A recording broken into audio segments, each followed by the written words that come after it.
Top of the day, beautiful people. Happy Wednesday.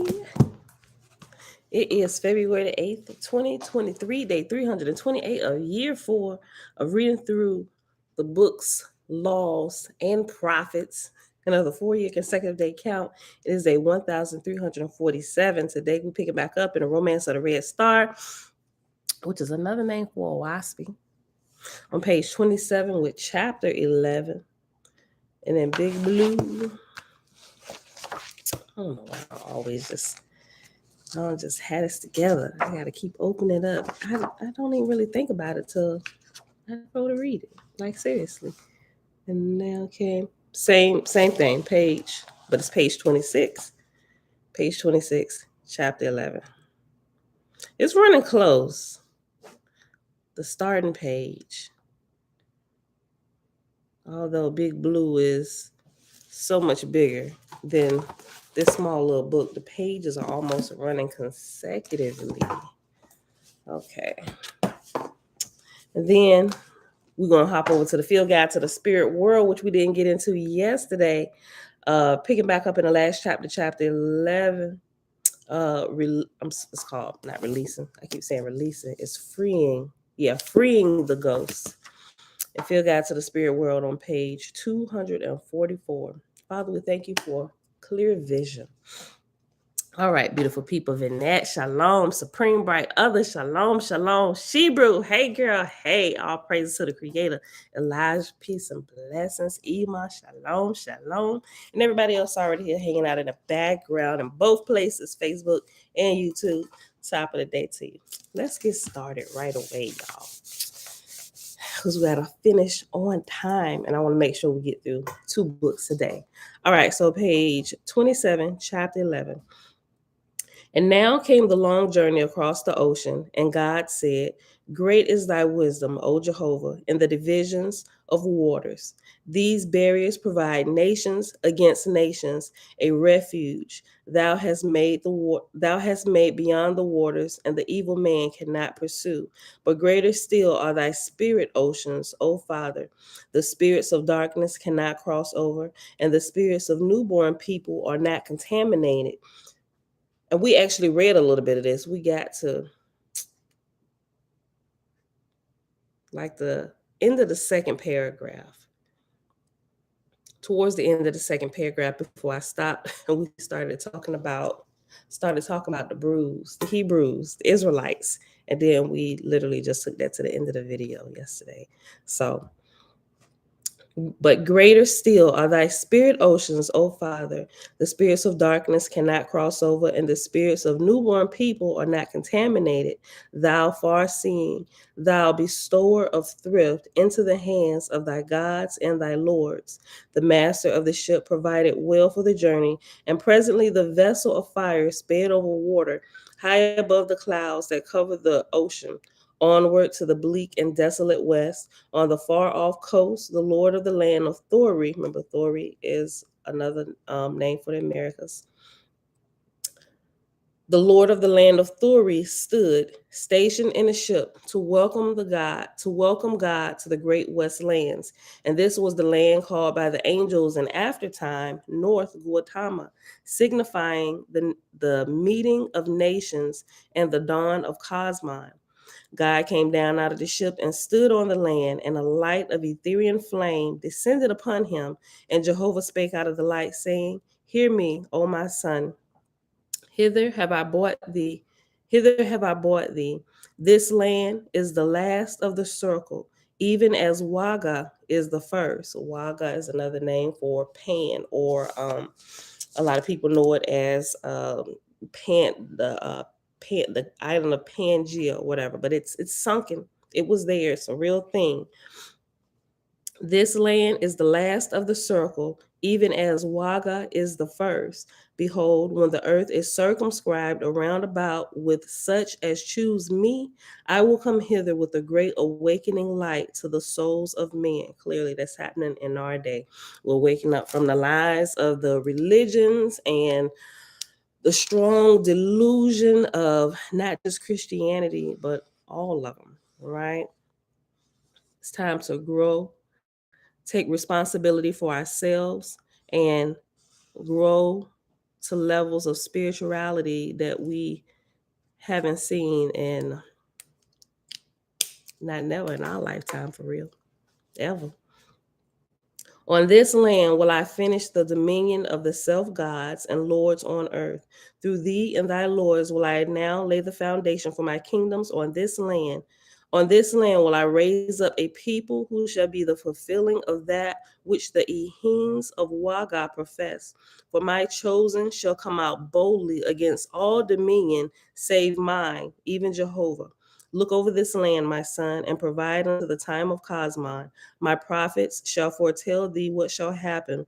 Thou shalt look upon the mountains and strong standing rocks, and the thought of thy soul shall pierce them, and the impression thereof shall be as a written book before the races of men in that day. Neither shall they know the cause, but they shall come forth in tens of thousands, putting away all self gods and lords and ancient tyranny for my sake. Thy soul shall be my talisman, deep engraven in the land, water, and mountains. On this land shall not any lord nor god be established by the sword, for it is my land, which I plan for the deliverance of the nations of the earth. The U.S. is considered the great melting pot. Everybody comes here for freedom, right? But it's freedom in more ways than one. And in ways it seems like people get into a deeper bondage, right? You can choose, you really can. Jamia, shalom. Black Royal Family TV, shalom, shalom. Don, what's good, family? Hannah, shalom, sis. The host of both the ships came and joined in happy reunion after 100 years separation, and God traveled over the land and waters of the great west continent, and all the places that the Lord had searched out to the east and west and north and south, even to the farthest boundary, were recorded in the books of heaven. God said, and thou, my Lord, shall mark out the place whereon shall be founded Jehovah's kingdom on earth, and a record of thy labors shall descend through the lords and gods that come after thee, down to the time of the coming of, down to the time, let me start over. God said, and thou, my Lord, shall mark out the place whereon shall be founded Jehovah's kingdom on earth, and the record of thy labors shall descend through the lords and gods that come after thee, down to the time of the coming light of Cosmon. And the people who shall dwell here till that day shall never be worshippers of any lord or god, such as other people shall worship. Let my seal be put upon this land in the name of Jehovah. So after that time, God and his lords rested from their labors, and the Lord prepared a feast of reunion for all the angels of his dominions. And they assembled and sang and prayed and danced and conversed on things long past and things of the future, reassuring one another of their love and high esteem. When the banquet was ended, God and his traveling hosts, in due ceremony and order, took their leave. Thus God departed.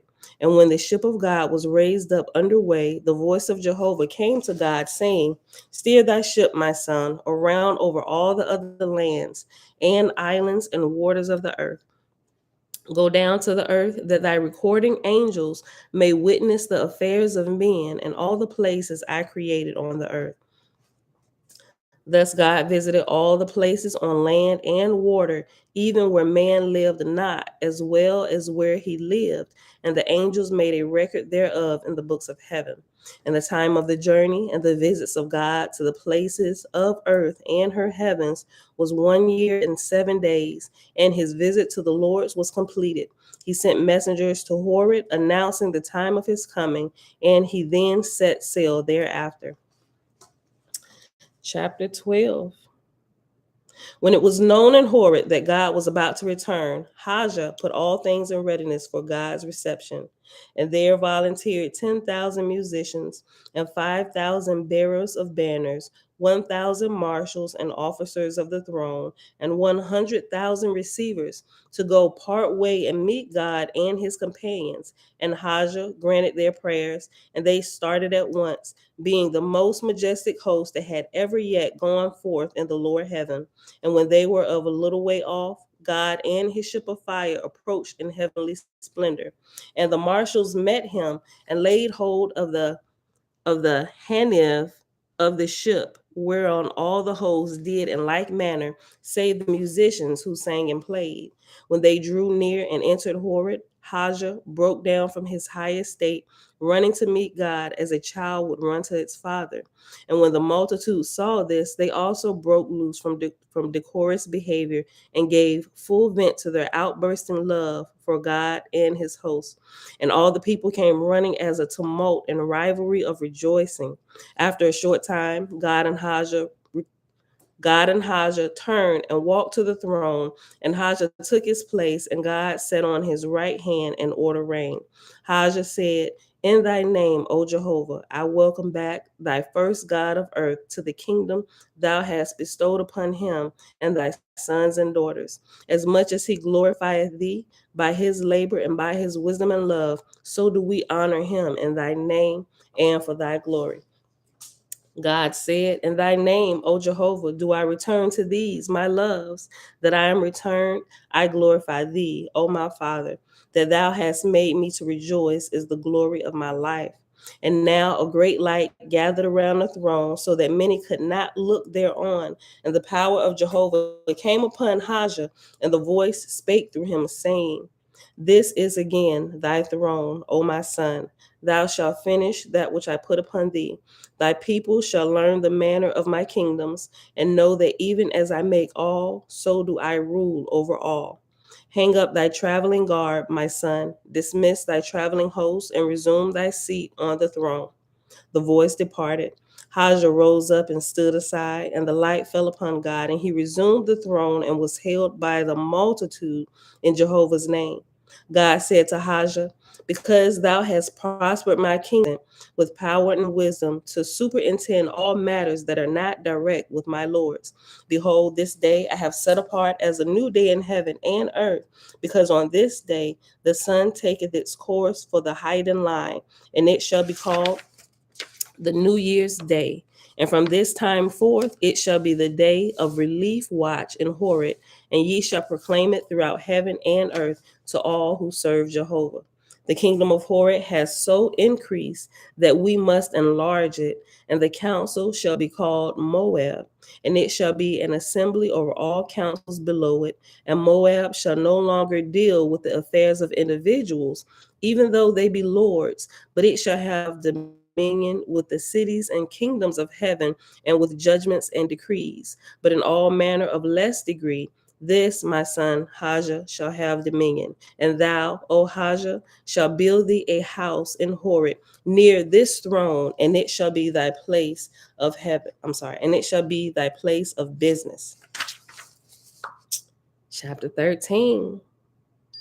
Everybody hanging out in the background that just came in. Shalom, Kenya, much love from China. Hey, girl, hey. Chapter 13, we in Romance of the Red Star, page 29. Follow along in Big Blue, chapter 13.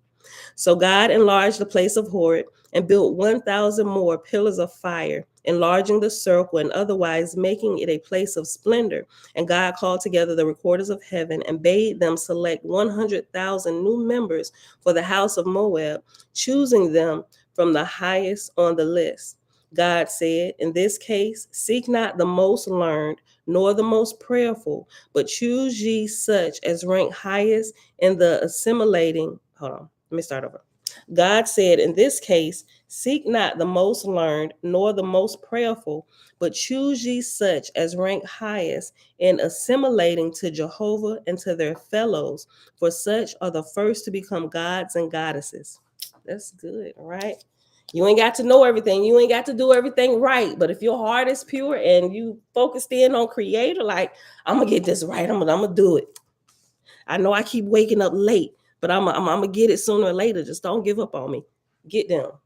I'm gonna be the first in line because they got a no quit spirit, right? Hold on. I love this. I love this book. Hold on. God said, in this case, seek not the most learned, nor the most prayerful, but choose ye such as rank highest in assimilating to Jehovah and to their fellows, for such are the first to become gods and goddesses. Jehovah saith, a strong man may do more good works than a weak one, and yet the latter may stand fairer in my sight. I open the way to the weak and the strong, to the learned and to the unlearned. God said, in all these matters, whatever man or woman hath put away self desires for self's sake, serving Jehovah by laboring for others, is on the road to wisdom. I like that too. That's good. Audrey, hey girl, hey. God said, in all these matters, whatever man or woman hath put away self desires for self's sake, serving Jehovah by laboring for others, is on the road to wisdom. And if the records show a sufficient time for growth in such man or woman, whereby these virtues become organic, like it literally becomes a part of you, you just do it now, just like you breathe every day without thinking about it. And if the records show a sufficient time for growth in such man or woman, whereby these virtues become organic, then choose ye that person, for of such shall be Moab. Remember, Moab is the counsel. They just said that, right? They just said that. Did I get that right? Hold on. And Moab shall no longer deal with the affairs of individuals, even though they be lords, but it shall have dominion with the cities and kingdoms of heaven, and with judgment and decrees. That's right. Yeah. Moab is the council. At this point, it's called the council of heaven. Because remember, this is going to switch as we go through time, as shenaniganizers come up through the ranks and fall from their places and start being full of self and me, I. This is my show, right? Be careful. I'm gonna read this again. God said, in all these matters, whatever man or woman hath put away self desires for self's sake, serving Jehovah by laboring for others, is on the road to wisdom. And if the records show a sufficient time for growth in such man or woman, whereby these virtues become organic, then choose ye that person, for of such shall be Moab. So the laborers erected walls consisting of pillars of fire and built Moab within, suitable for the members to be seated according to their rank. And the day it was finished, the recorders brought the new members, and they went into the temple to their respective places.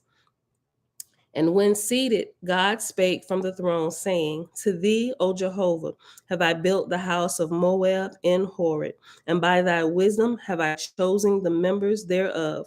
To thee, O Father, I dedicate this temple, and it shall be thy house. Give us of thy light, O Jehovah, that we may not err. A light descended from heaven above and fell upon the members of Moab as a symbol of approval by the archangels. Presently, the new members stood up, and God said, above your heads, I make the sign of Jehovah's name in a circle of fire with the cross lines and the leaf of life. By it are ye sworn to the Father's labor. Hear me then, O my beloved. Ye are henceforth denied individual ministration with mortals, but ye are now become as a unit with many, and as such must labor that your love and wisdom be strong in concert of action. Henceforth, ye shall not say, what I can do for this man, or this woman, or that woman, or this child, or that child. For this is individual labor. And on earth, such ministration belongeth to the Ashars, and in atmosphere, such ministration belongeth to the Asaphs. But ye shall minister to organic communities who are composed of individuals. There are communities for factories, others for education, other for treatment of the sick, and such communities exist both on earth and in heaven.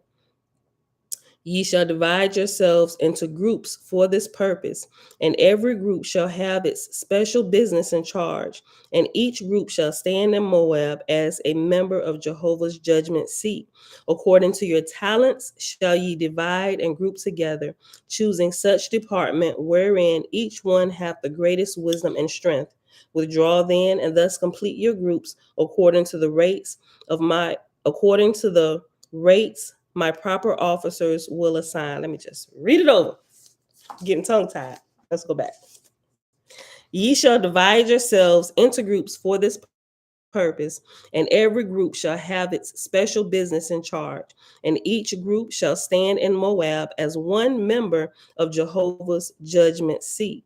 According to your talents shall ye divide and group together, choosing such department wherein each one hath the greatest wisdom and strength. Withdraw then, and thus complete your groups according to the rates my proper officers will assign, and then return into Moab, and in Jehovah's name take the seats allotted to you all. That was very specific direction, right? So it ain't no you won't see this higher council of Moab ministering or overshadowing people in the church. He said, leave that to the lords and gods that are there. Well, leave that to the ashars that are there, right? So when prophecy comes through somebody, especially we see it a lot in the church. Most of us come out of the Christian community. Most of us, not all of us. You will see when somebody is overshadowed and the spirit of prophecy comes upon them, it's the ashar. A lot of times, most of the time, it's not creator, although sometimes they may get a message from creator depending on the state of the church overall as a group, right? But individual prophecy, that's not coming from like a heavenly council, because that's not what they do. Matter of fact, they don't even give message, like their messages is not to the individuals. There's somebody else already in place for that. They give wisdom at a higher level for the overall community. So they may have for like a city, their information or their wisdom would be for a city, a community, and I want to say even a family, because the smallest, I mean, it tells us in here that the smallest community is a family. So it could, and I would say, I guess an individual family, all the way down to the lowest, the lowest group could be an individual family. You know how you have an individual family, then you have a bigger family composed of brothers and sisters who are now aunts and uncles if they have children, and you have um aunts, uncles, nieces, nephews, grandparents. It's like a bigger family, right? So you would get information for the overall family through a group that's depending on what information, what wisdom y'all need, depending on which group council has the wisdom for what y'all dealing with, right? And it just kind of it expands out, right? So you have the individual family, then you have bigger families. The bigger families expand out into the community, to the city, to the state, and so on and so forth. Nation, region, country, yeah, all that good stuff, right? So they're speaking, they're groups speaking to a group. They're a group, but with one unified voice. So like you have a group speaking, but there's like one spokesman giving the answer for the whole group, like what happens in jury duty, right? So you have the jury, but they have like one spokesperson, but the whatever information is coming, everybody has agreed upon, this is our answer, to this particular problem. Here is what we have decided, what we're going to judge in this situation, right? This is pretty cool. All right, where we at? I got 5 more minutes before I gotta switch over. Let's read this next little chapter. Chapter 14. Just me, blessings. Tabitha. Hey, girl. Hey. All right. Chapter 14. We're in the book of Sathantes, or this calls it Cycle of Sathantes. On the second day after Moab was founded and all the members were in their respective places, Jehovah spake through God, saying, now have you begun the second resurrection, even as the mortal putteth off the corporal body and is born in spirit. beginning the first resurrection, so are ye, putting away individual self and becoming an organic community, the beginning of the second resurrection. As they of the first are for individual self, so have I bound them close on the face of the earth. As they survived on earth on corporal food, so have I made them to survive in the lowest heaven on atmospherian food. As Moab has risen above these conditions, so will I raise the foundations of the temple of Moab higher from the earth than Horeb, and Horeb shall be the lower house of my kingdom. The voice departed, and God saluted Hajah in the name of Jehovah, and a great light enveloped the temple of Moab, and the Essenars chanted a hymn of praise, after which God arose and stood in the throne of Jehovah, saying, Glory, glory be to Jehovah. Yep, I know, it's time to switch. I'm almost done. Nini, shalom, sis. I thought I lost you for a second. Glory, glory be to Jehovah, boundless and almighty creator. Thou art ever present and full of love, wisdom, and power. Glory, glory to thee forever and ever. Amen. The members of Moab chanted. The swift messengers assumed their respective globes of light and began to ascend in every direction, carrying the word to the exalted heavens that the second resurrection had been founded in the heavens of the earth. And God crowned Hajah as sub-god of Horeb, and he was proclaimed to all the quarters of heaven and earth. And that is where we will pause at the end of chapter 14. We'll pick it back up here tomorrow. So let's hop on over here to the field guide to the spirit world, right? Everybody should have a copy of this. I know I done said it like a billion times. That's a little exaggeration, but I said it a lot while we're reading through here. This has so much wisdom on spiritual growth and understanding the spiritual realm, especially for people who are really searching for truth, no matter what area of life or religion you're coming out of. I'm sure if you're searching for the creator and searching for truth, you've had some questions about some spiritual happenings that you may not been able to explain, or even your pastors or your leaders been able to really explain or give you an answer that really made any sense in the depths of your shanana, right? Or your spirit. I just like to say fun words like shanana is spirit, if you ain't picked that up by now, right? But Susan has done a wonderful job with breaking down a lot of this. Especially, it really focuses on people who are really having trouble with their spirit, whether they're oppressed, depressed, obsessed. And it's not just for individual people to help themselves get free, but you can also learn and grow. I think since we've been reading this, I think we've all grown in like leaps and bounds. Especially when we read it and we identify things happening now in real time. Like we can relate to this, and we're able to finally put pieces together spiritually that makes sense, so we can continue growing, right? But this is a great resource. But you can also help people who are looking to get free, that don't really have that much understanding and knowledge, just by your wisdom. And not just this book. I'm sure there are other manuals, but we haven't read them yet. They're out there, but we've just got the privilege to come across Miss Susan B. Martinez first. And while we enjoy some of her wisdom she's learned over the last few decades, right? But you can also help other people get free, right? You can learn this, and it really starts with you, right? Cleaning up your own life, recognizing knowledge, understanding is the key to everything, right? You have to be aware of what's happening first. Mom, shalom, shalom. And this really, I say it really helps you come to your senses a lot, right?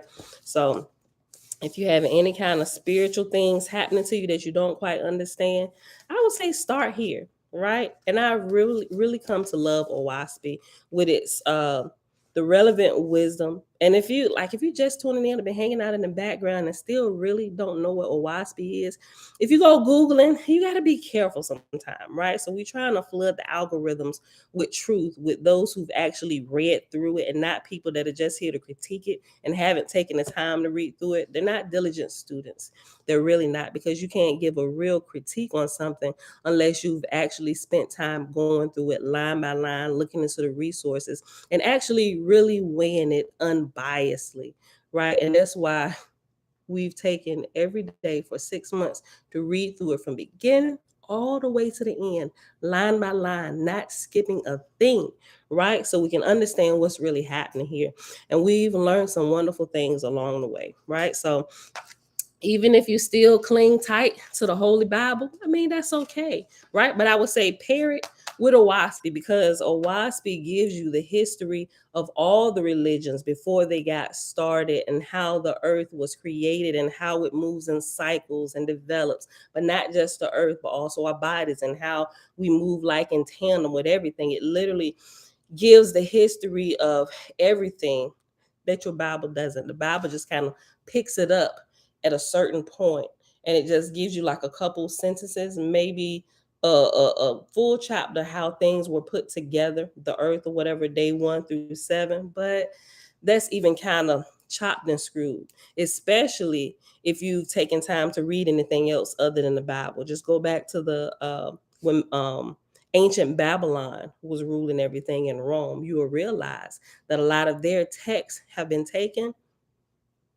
and just updated a little bit from here, a little bit from here. And now today it's called the Holy Bible. But a lot of Christians do not know that because they're taught don't read nothing else. You don't need to read nothing else but the Bible. Well, I wish somebody had told me you should probably read something else. You don't have to completely put it away, but go look at other historical documents, historical religions, and you will see that the Bible has borrowed a lot, right? The Bible is literally one of the earliest books. I mean, one of the youngest books on the block. And all of its contents have been taken from older manuscripts, right? If you go back, you just go to Rome, the actual Babylonian ruling days. If you read the Enuma Elish, you will see a lot of the Holy Bible in there, and that document is way older than the Bible, right? But don't stop there. Go back a whole lot further, like 5,000 years back, till you get to the ancient Sumerian text, and you will see that the Enuma Elish was taken from that, right? And the other little places that the Bible fills out was taken from the Sumerian text. So really you have a regurgitation. What the Holy Bible is a regurgitation of ancient Sumerian texts. And they just throw King James' name on it, and he authorizes his version of the story. But they leave out a lot, right? That's why Christians got a lot of questions and their prayers is hitting and missing. You want to keep studying, buddy, right? So that's just in case you haven't quite understood what OWASP is. That's just like a real small summary of the wisdom you'll find, but it's a good starting point. Pair it with your Bible. That's what I would say. If you ain't ready to chuck it, you're not quite sure, pair it, but also check into the references that it gives. Read all the footnotes, right? And you will get more than that. You will get more from doing that than probably what you have ever gotten from anybody's church. Your understanding of spiritual things will so deepen that you are going to force grow yourself out of your congregation. Like your clothes will not fit anymore. They will not. Your spiritual clothes will not fit you anymore, because where you sit at leadership church will be insufficient to teach you at this point. You have to go somewhere where you can get some clothes that fit, where understanding and spiritual understanding has been updated in your circle, because you will become the smartest spiritual person in your group when you do this, right? And if you don't move, you can get frustrated. You can start getting pissed off. Why? Because you're lingering around where you don't belong. You no longer fit here. You have to continue growing, right? It's going to force grow you, right? So just think about it. Think about it. Nazarene is saying shalom, shalom. All right, y'all. Page 244. The Second paragraph down from the top. Literally, hold on. Okay, so when we pause on Monday, it was talking about um how people can get possessed, or well, actually specifically talking about how people can get possessed, and a lot of time how they get possessed is the key to how you gonna free them, because a lot of times it comes through a trauma. It comes through a it comes wait, what's that? That's weird. Did I set a second alarm? I don't know. I gotta check that. I must have did it by mistake yesterday. Um, it's showing us how people can actually get possessed. And it's through like trauma, a jolt, accidents, surgery, something traumatic that happens that opens you up spiritually, right? So that's pretty much what it started talking about. So that's just like a quick recap, right? And it's also talking about like jolts to the head. And sometimes this is why when they were doing exorcisms in a Catholic church, they would take the Bible, and if everything, the holy water, the cross, burn it in on their forehead, wasn't working, they take the Bible and decide just beat them across the head with it. Not that they were trying to like beat them, but they were really trying to help the person get free. They were literally trying to um uh beat the spirit up out of the person, because the spirits, they don't like pain either, right? They're just trying to find somewhere to hang out until they can move on to their next place. But if they're gonna be hanging out, don't let them hang out inside your body. They can be around, but they should be growing so they can progress up out of here off this first resurrection level, right? They should continue grow on, because we are to grow and progress on forever. Although we'll shed our physical body, our spirits will never die. But we should always be learning something new, rising higher and higher, right? Okay. Literally, beating the spirit out of its victim was not uncommon in past days. In a Polish ghetto, the deranged spirit inhabiting a sick girl had, in life, been a drunk, beggar, and suicide by drowning. The girl's people sent for the rabbi to release the dybbuk. Remember, the dybbuk is like another word for demon or possessing spirit that Jewish people use. The rabbi proceeded to strike the girl violently. She collapsed, and at the moment,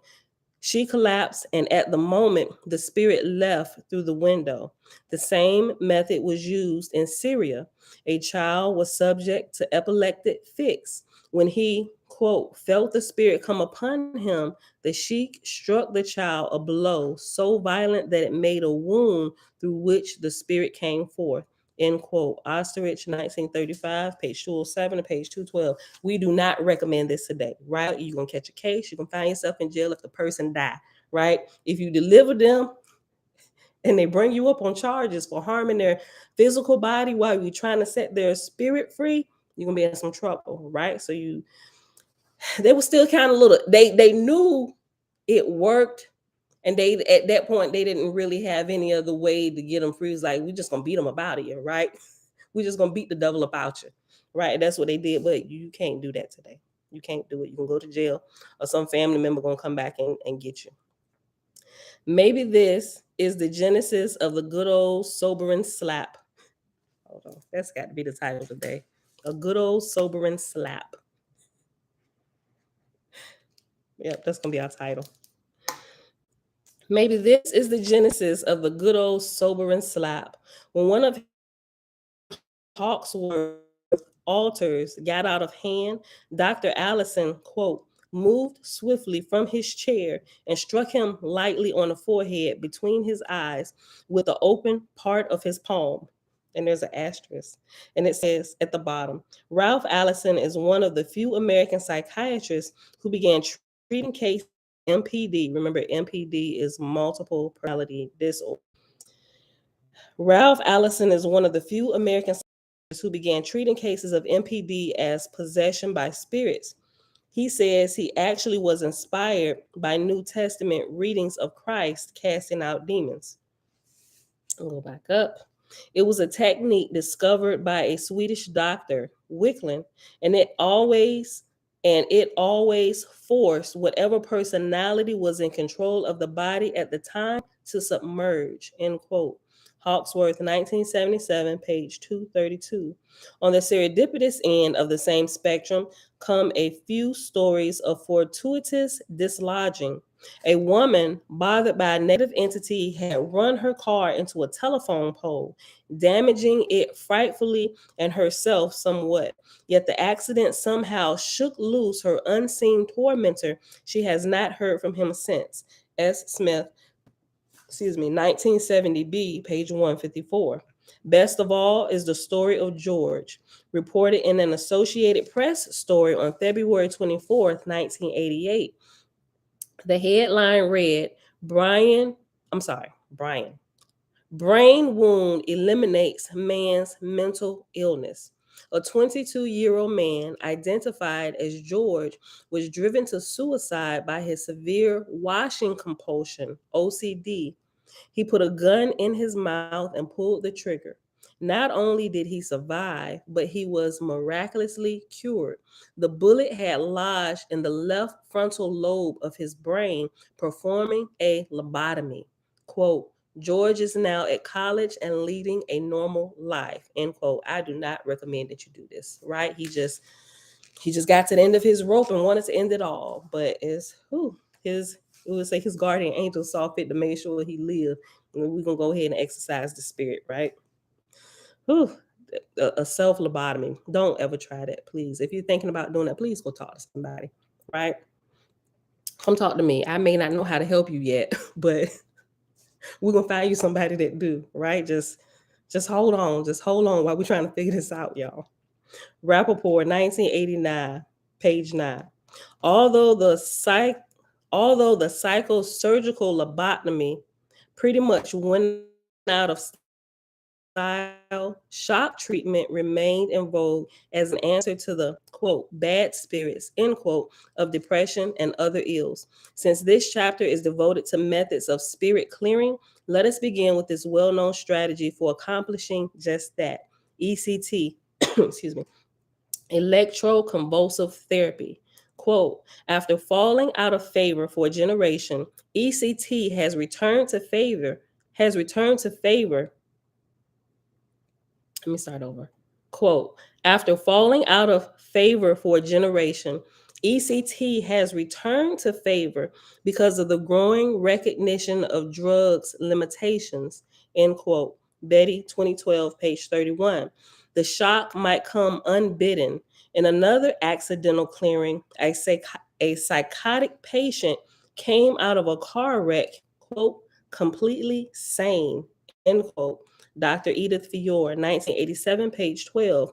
Then, quote, wondered if the same reason that electroshock therapy sometimes worked was by the same process. The possessing spirit was shocked out of the body, end quote. Dr. Knoll, 1990, page 143, is another who cites similar results like the PTSD victim who had memory gaps, but after ECT, quote, remembered his true name and the details of his life, end quote. Great spirit, shalom, shalom. Nevertheless, the success rate for ECT seems rather mixed. Reports of satisfactory recovery, Maury, 1988, page 32, Gordon, 1982, page 45, Duke and Hodgman, 1992, pages 147 through 48, barely edge out those in ECT. Barely edge out those in which ECT failed to eliminate further suicide attempts. Cohen et al., 1991, page 54. Wolf, 1986, page 184. Duke and Hodgman, 1992, page 37. And just in case you forgot, when I'm reading these names and the years and the page numbers, these are references to the back of the book and the bibliography. At the back of the book that gives the bibliography for the full reference where all of this information can be found today. All right. Yeah, you know what? I get what you said. I hit snooze, Jamia. That's what, oh man. I get it. Instead of actually hitting the stop, that's what keep happening. I hit, shoot. Facebook, hold on. I'm gonna get it together. Okay, yeah, that's what keep happening. Instead of hitting stop for the alarm, I hit snooze. That's what keep happening. Miss Amazing Wonder, shalom, sis. Tickler, hey girl, hey. All right.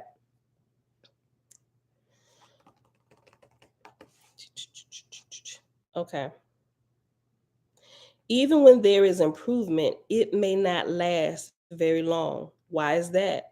Although, quote, the possessing entities are made so uncomfortable by shock treatment that they simply give it the body up, end quote, it may only be for a, quote, short time. The entities always stay in readiness to move right back in unguarded moments, end quote. Ebon 1974, page 70, which is something I also agree with, which you will find in the New Testament, even though you got some shenanigans. I always say it when I refer to the New Testament now. It's a lot of shenanigans in the New Testament, right? And if you don't realize it, go read the Enuma Elisha, go read the Sumerian text, right? And some of the other stuff. And you will quickly see why I say that. But it tells you in there that when a house is clean, like when a spirit is kicked out of the house and the house is swept clean, if the house is not populated with good things and filled, that spirit that's lingering around and watching is going to go get seven spirits that's more wicked than it is, and it's going to come back and take residence up in that house. And the last state of that person will be worse than a first, right? So this is literally the same thing. And this like really happens. They just gave it to you in story parable form. But if you can see it, if somebody, it's like people trying to break free of addictions, right? If you if you say you have like a drug addiction, right, and you have enough strength to get yourself real, even if you have to go to rehab, right, you can't keep hanging out in the same places where those spirits hang out, or if that's your normal atmosphere, you have to remove yourself from there, go somewhere else and begin to fill your life with other uh progressing activities, things that's going to keep you free and not get yourself back addicted to those things. Because if you don't, if you don't break your old habits and your ways of thinking and your activities that led you there, all them spirits that were freed from you are hanging around, that overshadowed you or even possessed you, even, and caused you to drive you to do things that will further weaken your aura, your spirit, so more spirits can come in. You're gonna be worse off when you, they call it relapse. Your relapse is going to be a lot worse. And sometimes people relapse multiple times. Like they really want to be free, but they get free and then they find themselves, because either they haven't learned how to deal with the stress that sends them into a whirlwind and throws their emotions out of whack, their common sense, their thinking, their critical thinking skills, how to deal with situations. They haven't learned how to control that. Or the people that they hang around are a whole lot more stronger than they are and pull them back into that same thing, right? So people that constantly, and sometimes, and now I understand it because I know a couple people that goes through this process and they actually have drug problems, but they get free and it's constant. They want to get help, but some people who don't really understand what's happening to them and what's going on, it's like they give up hope on. It's like, yeah, whatever, you said that last time, or how long you gonna stay? How long you gonna stay out of jail this time? Or how long you gonna stay free this time? But if this person doesn't realize that about themselves and change their atmosphere and their behaviors, even though they could look, people can get free sometimes. It's like even it happens everywhere, even with people overweight and eating, they could go have surgery, right? Whatever weight loss surgery, they got all different kinds of it, kinds to do it now, right? They could even water fast. But if they don't change this, their ways of thinking about the situation and their behaviors, and the behaviors at this point, when it becomes an addiction, these are behaviors that are like, they have just, it's like taking over, like breathing, like you ain't got to think about it no more. Like you've already given it enough time to develop a mind of its own where it's going to keep itself going. And if you don't realize that, you haven't broken those cycles, you haven't changed the behaviors, you're going to find yourself relapsing again. And all that money you just spent on your surgery to get your body snatched, sis, you're gonna be fat again, or bro, you're gonna be fat again. But that's just that's something that I've learned even in my own waking life and my relation and my love for food, right? It's like, man, I lost like 50 pounds during my last 40-day fast. All the weight come back. Why? Because you didn't change your eating behaviors, right? Somebody said something. I was watching a healthy alternative channel. They just it's the fasting. It's a channel where they do weight loss by fasting. Mostly it's water fasting. We talk about it quite a few times, so y'all all know this channel. But if not, but they're going through another cycle of fasting, but they don't just fast, they actually educate during the fast so you can change this and so you can recognize your behaviors. Think about triggers. Why are you really eating? Are you hungry? Are you bored? Are you depressed? Are you stressed? You have to realize what triggers you every time you eat. Are you mindless eating? Why are you mindless eating? We're trying to identify those things because it's those things that's causing you to stay in this constant cycle, this fat skinny cycle, and it has to change up here for it to manifest permanently out here. And so what's Chris brothers, I forget his name, but the most recent one where he was talking about, anyway, let me just get to the point. He said he had to learn how to eat. I'm gonna try to put his exact words. He had to learn how to eat how skinny people eat. Even though he had lost all the weight, his mind was still the mind of a fat man, right? And eating like a fat man. So when you lose the weight, he said, observe people who are small, people who don't have eating addictions. Observe how they eat, how they're not overly consumed with food, and their whole mindset is different, and they literally eat their food. They choose I mean, those, you got some skinny people eating habits out of whack, right? But somebody who doesn't have like this addiction to food and has control over that part of their body. Hold on. Oh no, this is a different one. Yeah, I keep doing that. Okay, it's just gonna snooze for now. I'm sorry. We're gonna stop in a second. I gotta stop here in a couple minutes. He said, look at somebody like that. He said, you got to get wisdom from people who have these particular things under control, right? Small portions. Fat people eat too much, right? You get big plates. Look at them. A lot of times they don't get big plates. Even if they get big plates, they're so disciplined that they don't fill up their plate buffet style, right? If you're trying to lose weight, the buffet is the place you want to stay away from, right? Because they let you keep going back, right? You eat once, you eat small at every sitting, and don't linger over the stove, right? Make the plate. And literally, what's sufficient for us is really like a handful of food for real, right? Because food is really, although we enjoy it, we didn't turn food into this whole other thing nowadays, where it's literally like it's the center point of everything. Relationships are built on food a lot of times, right? And I wouldn't necessarily say that's a bad thing, but I think you need to have discipline.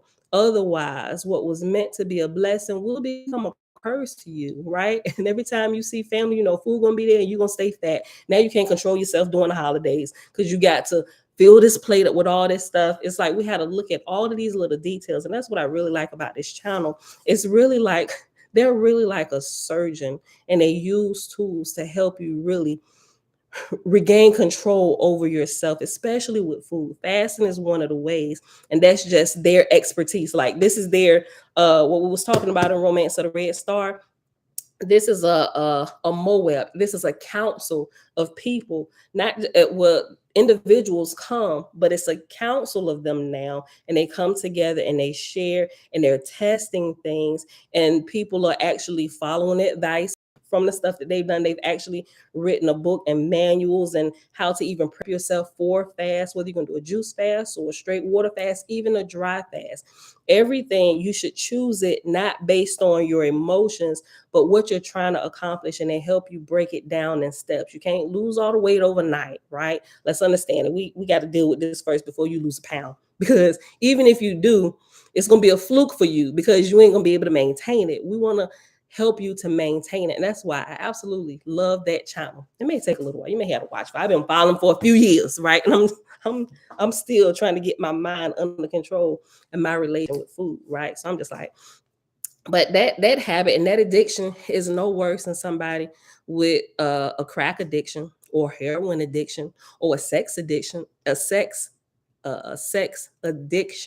right? Because it's all driving you to the grave. Some is just going a little bit faster than others, but it's still killing the body, no matter what, right? So nobody's better than anybody else. You have to learn how to get control. Everybody have their different vices, but you have the groups of people who have mastered this, and that's where help and strength comes from, right? But it all, and no matter which addiction it is, it always starts here, right? So if you look at the different groups, even like Alcoholics Anonymous and the different groups, or AHA, a healthy alternative, their main goal, yeah, we're gonna fast, we're gonna free, we're gonna get you there. But first, we have to deal with this. And that's what all these groups deal with first, because this is the problem. Not really this. This is just symptoms of a deeper problem. The extra weight loss is a deeper problem that's going on here. We gotta deal with this. When we can get this under control, everything it'll seem like the weight is gone overnight, because we've got control of this, and we know how to maintain the weight loss. We know how to maintain our freedom from bondage, maintain and stay free from drug addictions, right? We don't have to worry about dying of cancers and other type of things, because we couldn't control this, right? When we can't control this, we lose control of the other body functions, and we start doing this all the time. When we start shooting up, all right, your hands, when you lose control of this, your hands go astray. That's the best way I can put it. When this goes astray, the hands go astray, and they become party to your early death. Your hands become the thing that should be helping you grow and build light and clean. It now your hands become party to your death, right? Because once this is affected, this goes. The hand actions, they begin to take on a mind of their own. That's the best way to put that right now. But we're gonna pause right here, y'all. It has a lot to do with the metabolism, like all of that stuff. Like all of those are bits and pieces of it. But really it all starts here, right? And um when you start looking here, you have to address the spirit. So when you start dealing with this, you got to go. We may have to use this as an anchoring point, the brain, the thoughts, the mental mind state. We use that as the anchoring point.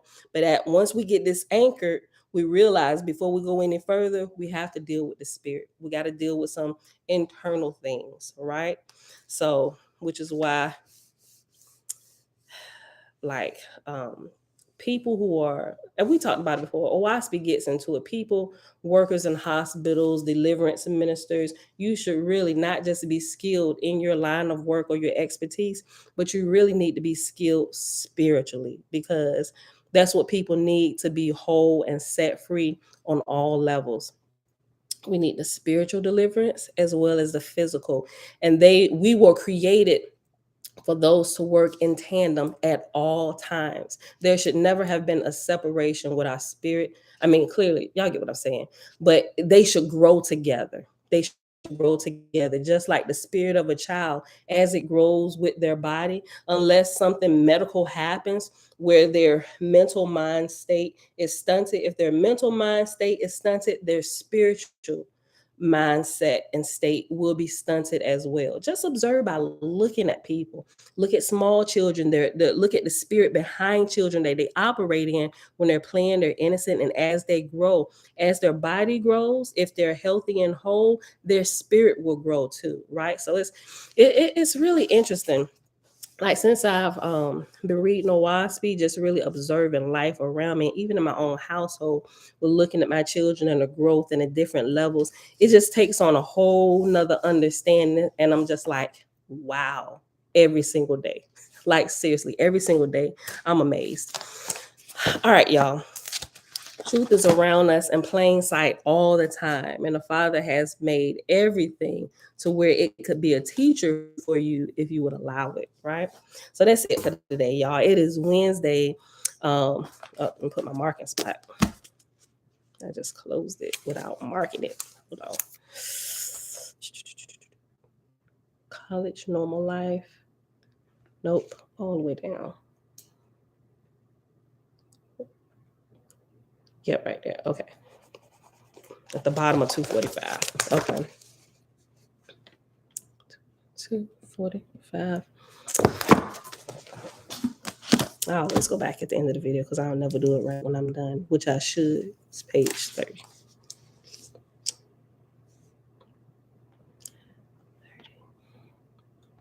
14. All right, beautiful people. It is Wednesday, February the 8th, 2023, day 328 of year 4 of reading through books, laws, and prophets. Another 4-year consecutive day count. It is day 1347. Today we read Owaspy, but we read it out of Romance of the Red Star, which is just another name for Owaspy by a different author, a different group of authors or whatever, or translators. We read chapters 11 through 14, which is pages 27 through 30. And Big Blue follows that same pattern of chapters. I ain't gonna give you the page numbers, just chapter 11 through 14.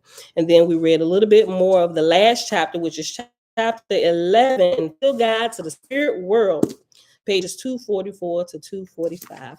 Father, not only do we thank you for clear vision, we thank you for counsels of people to help us to get free. There is, you know what, that whole it's a scripture. I don't know, I don't remember where it is, but there is safety in and I think I'm screwing it up. I'm gonna just give you the gist of it. There's safety in a multitude of counselors, right? Because when there's a group of counselors together, they can pretty much hit problems from every angle for the most part, right? And you get a more solid answer, more solid wisdom, because a lot more factors from people who have different perspectives from different parts of the world can bring it together and kind of hit places that sometimes individual people at lower levels can't normally reach because they don't have the experience nor do they have the experience or the understanding from different perspectives from different cultures, right? Because some cultures can recognize some things faster. Maybe that's not the right way to say that.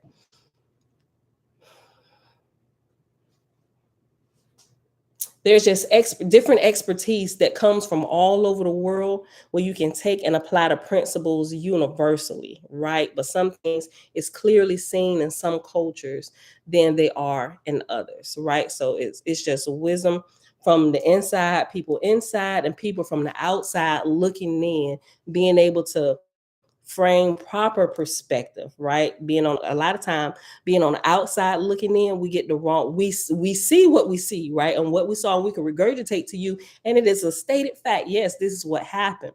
But coming from the inside, having a little bit more intimate relationship with the people involved and what's really going on and how it's built up over the years, I know that's what you saw, but what really is happening here, right? So it's good to have a multitude of counselors where you get that inside information and the outside view perspective from looking in and bring it all together to see the bigger picture, right? It's a more it's just a better source of wisdom altogether. I'm gonna just say it like that. All right, beautiful people, that is it. Everybody that came in, Bronze, Yoga, Shalom, brother, Auntie. Yeah, see, she late. I know your comment popped up a little while ago. All right. I love y'all. Gloria, shalom, shalom. I will see y'all back here tomorrow. Thank you, Linda. Proverbs 11:14. Thank you. There's wisdom in a multitude of counselors, right?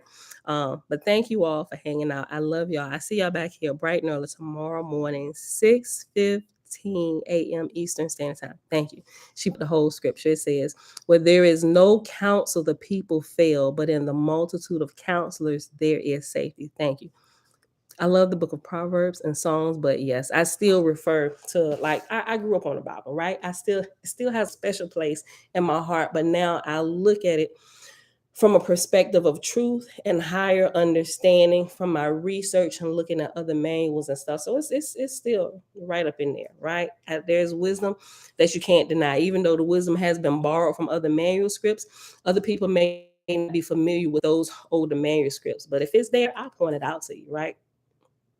If I remember where it's at. All right, y'all. That's it for today. Have a wonderful day, a beautiful day, Miss Hannah. I love y'all. See y'all back here bright and early. Peace.